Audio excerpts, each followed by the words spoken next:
Teresa Stores this afternoon. We want to thank you for your interest in both Teresa and in Bookstock. Before we begin, I'd like to ask that if you have a mobile device that you turn it off, please, at this time, or silence it. Before I introduce Teresa, I'd just like to say a few things about Bookstock. As you may know, Bookstock is totally volunteer-run and free to the public. It's supported in part by the following organizations whose generosity make it possible to offer Bookstock without charge: the Jack and Dorothy Byrne Foundation, the Pauline Davenport Children's Fund of the Vermont Community Foundation, Mascoma Savings Bank, the Vermont Humanities Council, the Green Mountain Foundation, the Woodstock Learning Lab, and the Economic Development Commission of Woodstock, Vermont. We'd also like to extend a special thanks to our media sponsor, the Vermont Standard, and to WCTV 8, Woodstock Community Television, for taping all of the author sessions. Also, we'd like to thank Vermont's oldest independent bookstore, the Yankee Bookshop. T. Stores is the author of 3 novels, Getting to the Point, Sidetracks, and Backslide, and a collection of short fiction, Frost Heaves, which is newly released from Green Writers Press. Her work has appeared in hundreds of journals and magazines. Honors include grants from the Vermont Arts Council and Barbara Deming Fund, residencies at Breadloaf, Squaw Valley, and Shiro Oni, and 2 Pushcart Prize nominations. A graduate of the MFA program at Emerson College, she is a professor and associate dean at the University of Hartford. T. will read from Frost Heaves today, which links stories shaped by a community of Vermonters, each of whom encounters a wild creature of some kind, and I will just leave it at that. Please join me in welcoming T. Stores.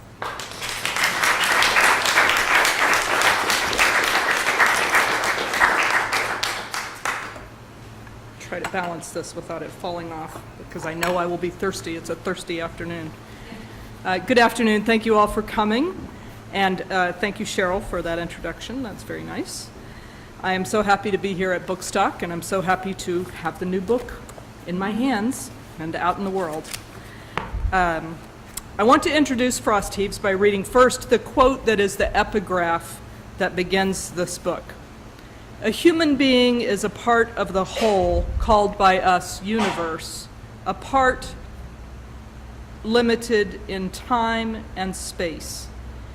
He experiences himself, his thoughts and feelings as something separated from the rest, a kind of optical delusion of his consciousness. This delusion is a kind of prison for us, restricting us to our personal desires and to affection for a few persons nearest to us. Our task must be to free ourselves from this prison by widening our circle of compassion to embrace all living creatures and the whole nature in its beauty. Nobody is able to achieve this completely, but the striving for such achievement is in itself a part of the liberation and a foundation for inner security. And that was Albert Einstein. I found that quote, and it was perfect for what I was trying to achieve with these stories in this book. The book Frost Heaves is dedicated to my friend Charlie Marchant, who is right there, and to all the storytellers of Southern Vermont. And since all Vermonters are storytellers, it's dedicated to all of you who are Vermonters. I'm going to read a short selection from the book which is a story called Labyrinth today. Like all the stories in the collection, this story is a quilt of dozens of little threads of stories that I've heard in the 25 years I've lived here, plus stories from my past and stories I've made of whole cloth. You might recognize some bits of stories, and you might recognize bits of people you know, because we are all, as Einstein says, a part of the whole called by us universe. And as far as I'm concerned, Southern Vermont is the whole universe. Labyrinth. Not a maze, but a labyrinth. Lawrence surveyed the patch of bare earth. He had no use for mazes with their dead ends, forking paths, choices at every turn. Too easy to waste time lost or circling. To tell the truth, he had no use for a labyrinth either, except as a project. He needed something to take his mind off Alice. Dead, gone, buried, and Rose too, gone, just wandered off like always. A new garden for spring would be good for clearing out the cobwebs, and he needed to do something with that patch of dirt over the new septic system anyway.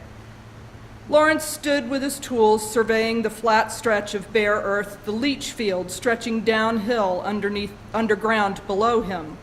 He remembered standing hand in hand with Alice, newlyweds back in '55 at the labyrinth at Chartres, the last romantic moment of his life. She'd said it then, labyrinth would make a good pattern for a garden. Lawrence thought it would be a good project to pass the time, what little of it he had left. He hoed out the middle cross of the labyrinth, chop, drag, mounding dirt. He didn't miss romance. What a waste of time that was. Life demanded attention, a clear-eyed pragmatism. Chop, drag, earth divided into a map. You were born, you lived, you did what you could with the life you were stuck with, and you died. And if you lived, well, maybe you didn't leave the place worse than you'd found it. Maybe your kids appreciated you. Maybe you left a nice garden. Lawrence consulted the printout of the design he'd gotten from the internet during the long winter, alone for the first time in almost 50 years. A lot of hooey about the labyrinth on the internet. Now there was a place for romantic notions. He dumped the bricks and muttered, "Journey to the center of your life and back my eye. Nice pattern, that's all. Those folks all trying to make it all mean something." Lawrence had no use for any of that crap anymore. Waste of time. He pushed the wheelbarrow to the pile of old bricks by the road. He planned to lay bricks into the design level with the black Vermont soil so he could mow over the whole thing in the fall. He picked up a brick, cold and solid in his bare hands, edges rounded almost smooth. It bore the date 1932 it was made, the year of his birth, in this same house. He harvested 2 at a time, clanking them into the wheelbarrow. He stopped to pull away poison ivy from the heap, cars whooshing south on the highway beyond. The straightaway had cut off their road back in '67, after the third baby, another dead end. He didn't see the snake at first, draped over the vines and over the bricks. It didn't move, like a decoration. Lawrence felt his neck go cold. He started back, eyes widening before the thought, "Snake," registered. The wheelbarrow handles caught the backs of his knees. He toppled it. Bricks spilled into the grass. His arms windmilled as he fell, and his head hit an edge. Blackness.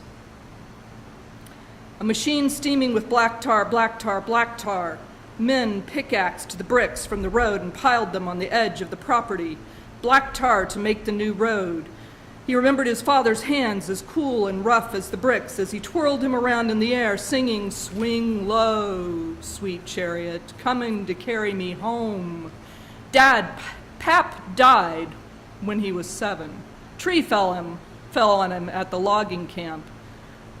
But he still felt that brick grip, smelled black tar for the new road. Dead end now. Light bloomed against his eyelids. Lawrence felt warmth on his arms. Not God, just sun. He opened his eyes to the patterns of maple leaves, bright greens against the blue sky, brown branches and whorls up the mottled tree trunk, upward, toward heaven. Lawrence blinked. Pap might have seen this.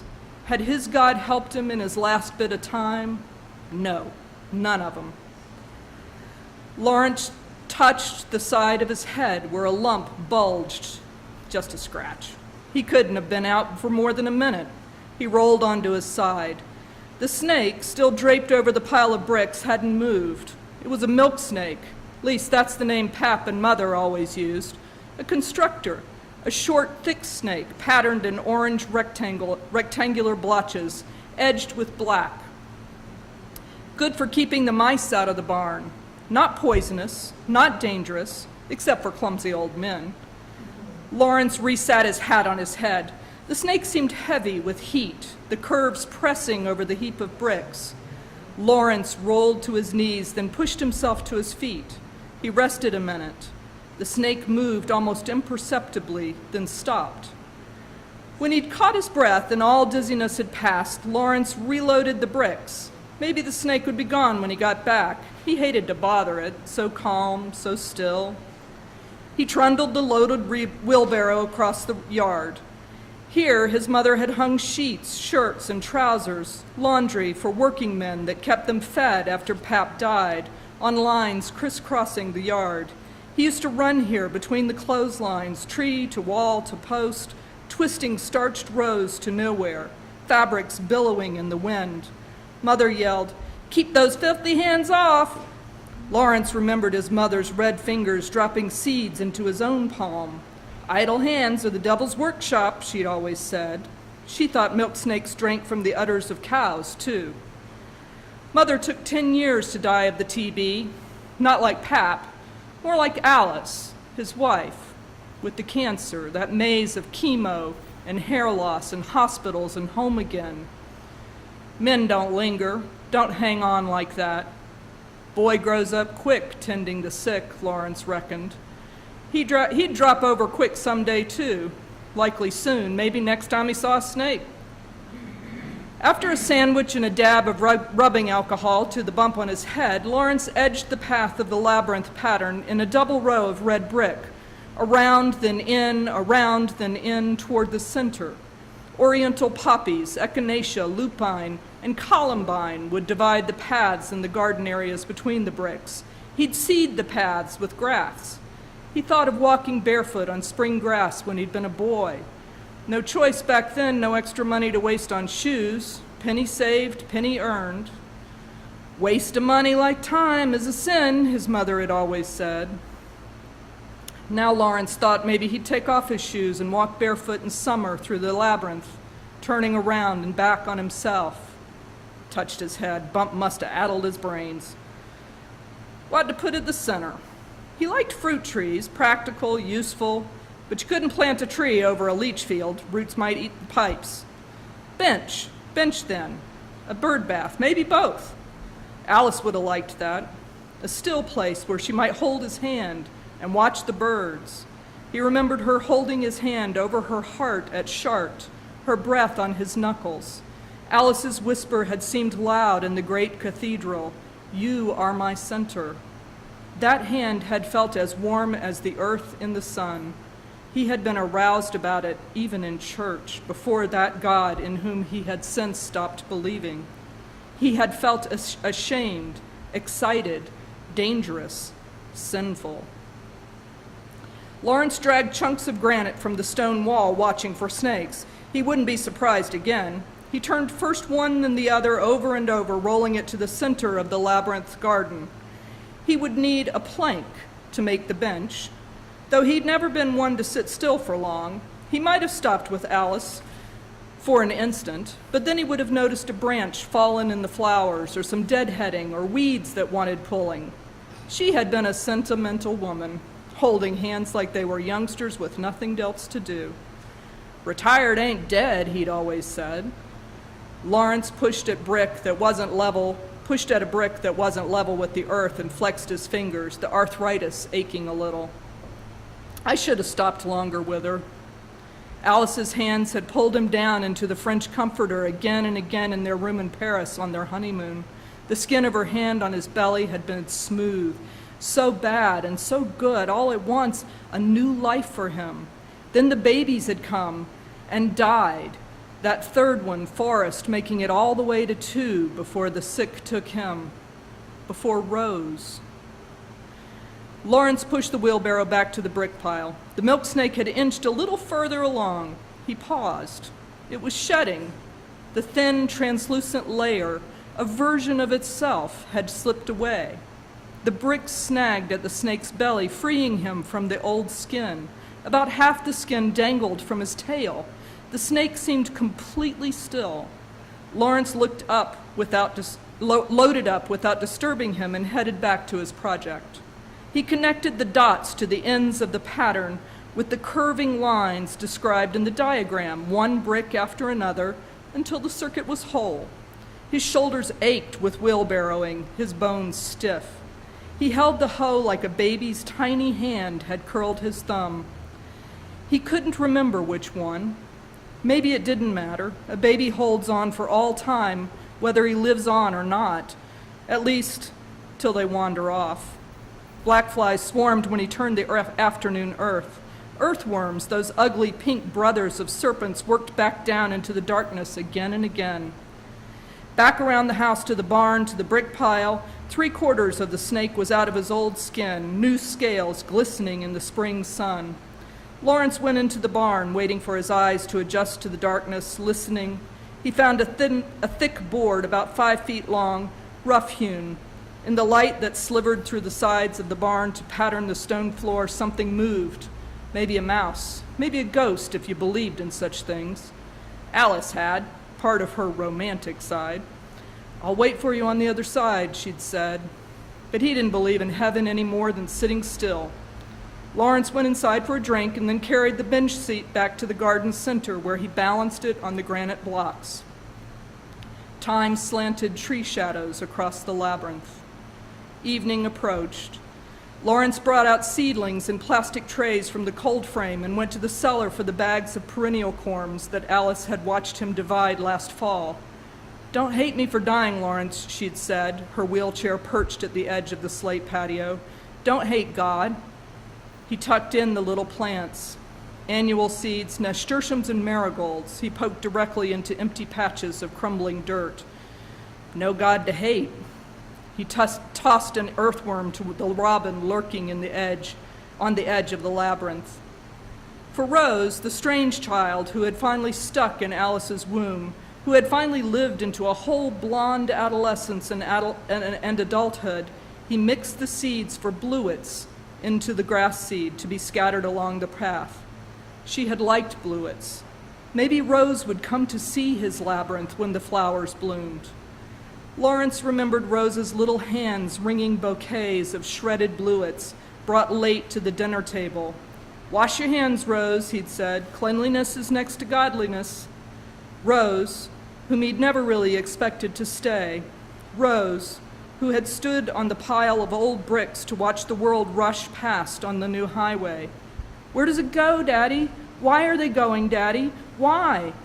Rose, who had rambled off to college, to California, to India, to an ashram, to Texas, to who knew where.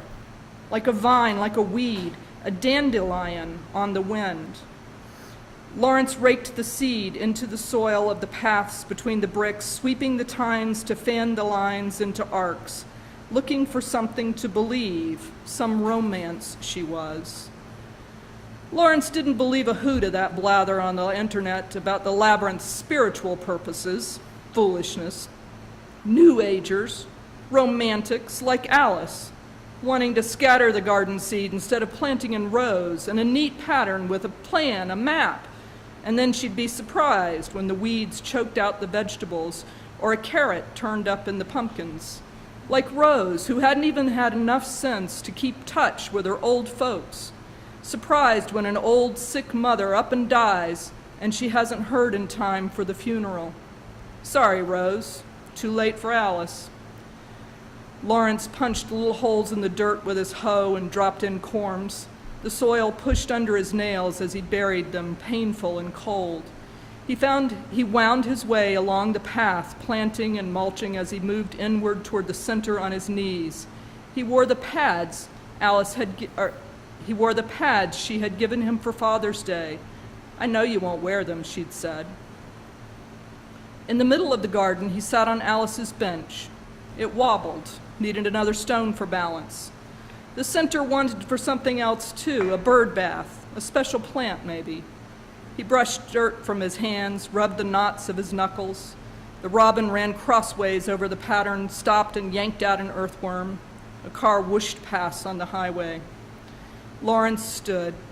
The labyrinth lay around him, brick-lined paths arced with raked seeds, the dark bark mulch tucked close around the little plants in the dividing strips of garden. The pattern pleased him. Not a maze, a path in and a path back out, a labyrinth over shit. Maybe he would plant a rose here at the center, something with thorns, something sweet and bright. He loaded the wheelbarrow with his tools and trundled it to the barn to put it away. The snake was gone. He'd left his skin, though.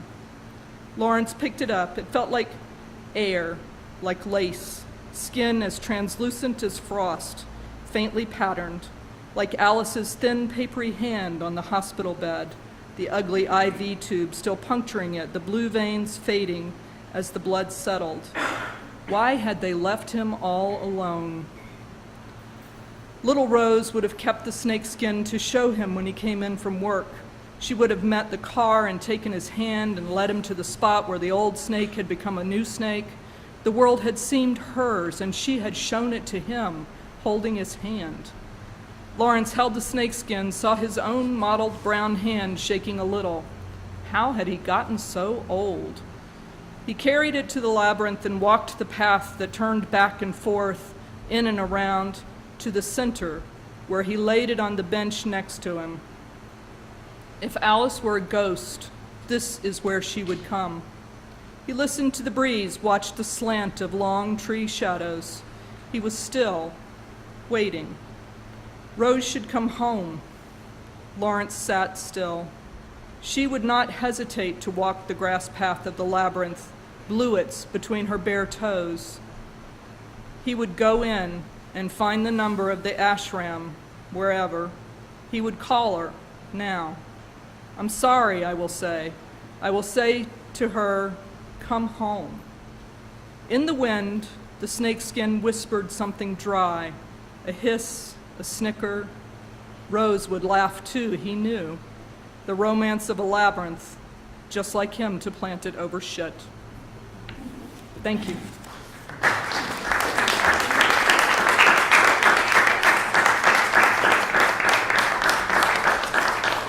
So I have a few minutes for questions, if anybody wants to ask questions about the book, about the story, about anything. Yes? Say those last 3 words at the end. At the end. Just like him to plant it over shit.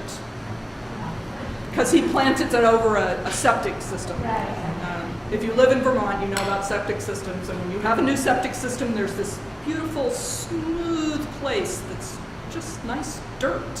What are you going to do with it? Can't let anything big grow on it because it'll eat your pipes. So do you teach creative writing, or? I teach creative writing at the University of Hartford in Connecticut, but I live in Putney, Vermont, just down the road. I am a professor of creative writing. I've been at Hartford since 2001, and I've just moved into the administration as the assistant provost, which is a bit of a shift of life for me, but that's okay. Life does that to you. You just, sometimes when a door opens, you walk through it. Yes? So I don't know if you can answer this, but how long would you say it was from beginning to write this to actually finishing, not finishing publishing, but just finishing it? The book? Yeah. I would say it was close to 10 years. Wow. Yeah, I had written the 3 novels, and I was nearing the end of finishing the 3rd novel, and I knew I had a planned novel coming up, but it was a very complex novel, and I thought, this is going to take me forever to write. And I had also, as a teacher of creative writing, I had been writing short stories all along, and several of the chapters or pieces of the previous novels I had developed into short stories, and I thought, short stories are harder and more painstaking work, more precise work in fiction than the novel. And so I set out to write a few short stories, and really what happened was that a couple of things happened in my world, and I heard a story about this, and I saw this happen, and it all sort of combined, and something from my past dawned on me, and I said, I'll write that story. And so I wrote that story, and it had an animal in it who encountered a central protagonist who encounters a wild animal and has sort of an epiphany and has a moment of change as a result of encountering this wild animal. And I thought, that's a good story. And then another story came along that also had a wild animal in it. And this happened over the course of maybe a couple of years. And then another one came along, and then another one came along, and I thought, I'm onto something here. And so I was writing short stories to sort of perfect my craft in fiction, because it is a much more attention-centered kind of writing. When I sit down to write a novel, I try not to think too much. But with a short story, until I get to the end of the first draft, and then I go back and I think about it very carefully, and then I write the next draft, and then I go back and think about it some more. But when you're in there for the long haul, you just have to keep going. It's sort of like a long road trip. We're about to take a long road trip, myself and my family, and you kind of have to think about your end destination when you're writing a novel. But when you're writing a short story, you want to think about the day-to-dayness of your trip. And you want to think very carefully about every single word and every single image, and you want to think about how the reader encounters those images and the language in such a way that it's a short trip. It's a trip where you have a little tiny adventure and you have a little tiny focused attention that suddenly shifts, and you wake up and you think, oh, that's pretty. That's neat. And so that was why I was writing the short stories. But yeah, it took about 10 years to get to where I had enough stories for a collection, although I've continued to write these stories, and it's likely that there will be a second collection. But I'm not saying how long it'll take to finish them, because you have to have a certain number of stories, and they have to be pretty well done before you feel like you're ready to put them out in the world that way. Anybody else? Yeah? Did you have an animal encounter I've had many of these animal encounters because I live in Vermont. And Charlie tells me all the stories of animal encounters he hears as well as human encounters, which are also pretty interesting. And all of my neighbors do, and my friends do, and you read it in the newspaper and you think, oh, that bear just climbed in the kitchen window in that lady's house and she had to deal with it, and wow, that must have been pretty cool. And what would have been going on in her life? And then you'd create a character who, has that, for whom that encounter means something. I also do some research on the animals themselves, because this is all set in one small community in southern Vermont. I wanted the animals obviously to be indigenous to the area. So I did a lot of reading. I know a lot more about skunks and their habits, and I know a lot more about bears and their habits than I did 10 years ago when I started writing these stories. Yeah. I'm just going to make a comment on your writing and imagery, since you're a new writer to me. I haven't read your book before. And the imagery, partly, again, listening to you read it, is it's pretty amazing. I mean, I could see the milk snake, and I could see him falling down, and the wheelbarrow, and the bricks, and the whole labyrinth story. So are you known for your imagery? Is that something you're commented on in other critiques of your writing? Your ability to Sometimes, portray? I think in the short stories for sure. Because I also write poetry, and I think I always tell my students, the shorter it is, the harder it is, because you have to pay attention to every single word when it's short. In words per minute, a poem takes 5 times longer than a novel. Because words per minute, I just crank it out with a novel, but with a poem, I have to go back to it again and again and again and really pay attention to so many little details. And I think the imagery, because I am, especially with visual imagery, but also with all kinds of images, I'm very strongly drawn to small things. And so in my poetry, I look very carefully at small things, and I'm an observer, in general. So I think that's in part of the stories as well, as I like to help people see what I'm seeing, or what I've seen. This is a 2-part question. First of all, do you have a specific, shall we say, room that you go to write, or do things just come to you during the day and just, write around a napkin in a restaurant or whatever?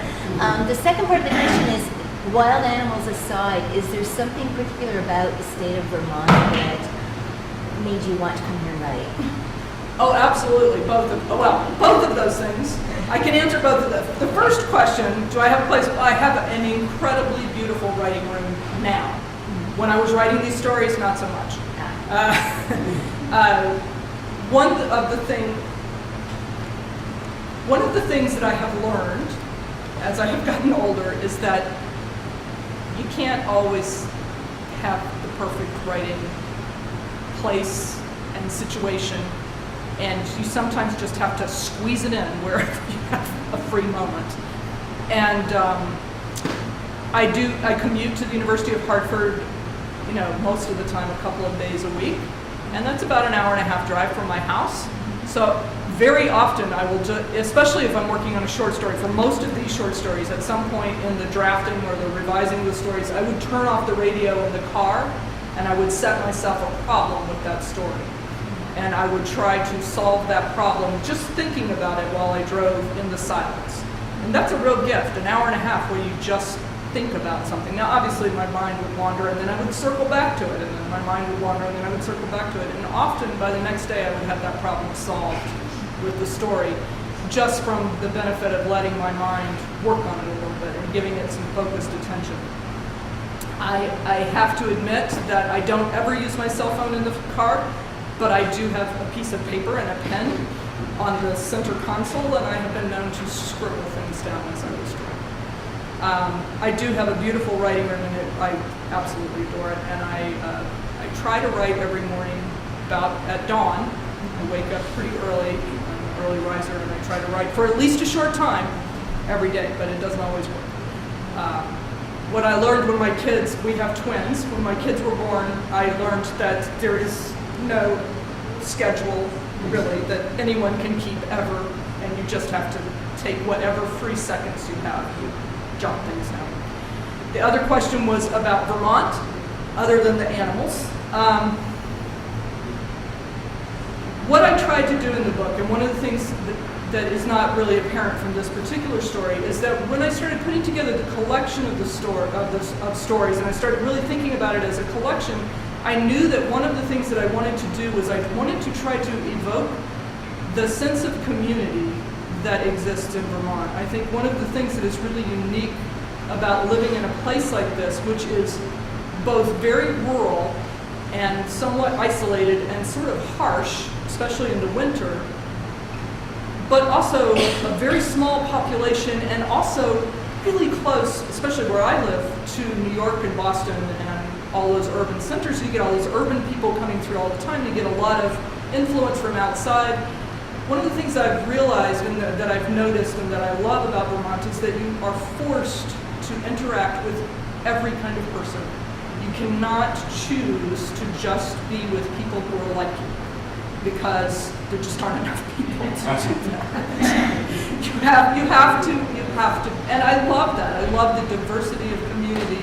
It's not as diverse in some ways as I would like, but I like the fact that you are a community, whether you've got warts or not, and you know what everybody's warts are because it's a small town, and you live with those warts, and you learn how to negotiate all of those, good and bad parts of all of the individuals in your community. So in the collection, which takes place generally over the course of a year, characters return as minor characters from one story to another, or major characters, or sometimes they just don't. And there are 4 very short pieces in which I have attempted, and I'm not sure if it's successful or not, but I have attempted to create community, to show that whole community interacting together, in which all of the protagonists of all the other stories come together in some sort of community gathering. One is at the little occasion where they stand around the Christmas tree and they light it up and they all sing Christmas carols, because we do that. And one is at the Harvest Festival where all the tourists come in from out of town, and all the locals park cars and sell hot dogs and stuff like that. And one is a bonfire at somebody's house, and where all the community comes together. And so I've tried to, and one is town meeting, which we still do here. People in Connecticut are like, what? It's the day off school? For what? Yes. So I've tried to do that in the book. I don't know if I succeeded, but that is what I was trying to do with those sections. If you read it and you are, why is this here? Why is this different from the other stories? That's why it's different from the other stories. If you go back and read it and look at the characters after you become familiar with the characters of the stories, and think about how they are interacting in this course of a year, 4 little sections that try to pull them together and show that Each is in individual, negotiating their individual lives, but they are all connected in this other way. And I think that's the best part of Vermont. Somebody else? Thank you all for coming. I really appreciate it.